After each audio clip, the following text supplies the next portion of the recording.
থাকিব বিচাৰে কিন্তু সুবিধাখিনি পোৱা নাই ইয়াত সাৰ্কেল অফিচ আছে এইটো ঠিকমতে চলিছেনে নাই ব্লক অফিচত কি হৈ আছে এই গোটেই কথাটো লৈ পেলাই মই ৰাইজক লগ কৰিবলৈ আহিছোঁ আৰু ইয়াৰ অতি শীঘ্ৰে আহিম বাকীখিনি অফিচ ভিজিট কৰিম আৰু মই আশা কৰিছোঁ ইয়াত যিখিনি অনুষ্ঠান প্ৰতিষ্ঠান আছে ঠিকমতে চলিব লাগে ৰাইজে বিচাৰিছে যে সব ভাল হ'ব লাগে গতিকে অফিচাৰবিলাক ভাল কাম কৰিব লাগে উন্নয়ন আনিব লাগে স্যাৰ বিষয়া কৰ্মচাৰীবিলাক সময়মতে স্যাৰ অফিচত উপস্থিত নহয় স্যাৰ 12টা 1টা বজাত হয় স্যাৰ উপস্থিত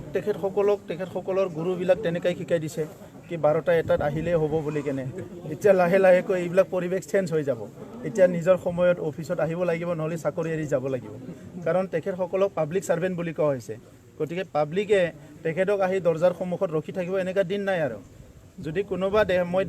মই নিজেও ভিজিট কৰি আছোঁ আমাৰ সকলো ভিজিট কৰি আছে এতিয়া আমি তেখেতসকলক আহ্বান কৰি আছোঁ কি ভালমতে কাম কৰক পিছত যেতিয়া দেখা পাম কি পাব্লিকে মানে ৰখি আছে কোনোবা এজনে আহি পোৱা নাই তেতিয়া একশ্যন লোৱা হ'ব স্যাৰ যিহেতু বিধানসভা নিৰ্বাচন আহিছে স্যাৰ মিত্ৰজোঁট একে থাকিব নেকি স্যাৰ বিধানসভা নিৰ্বাচন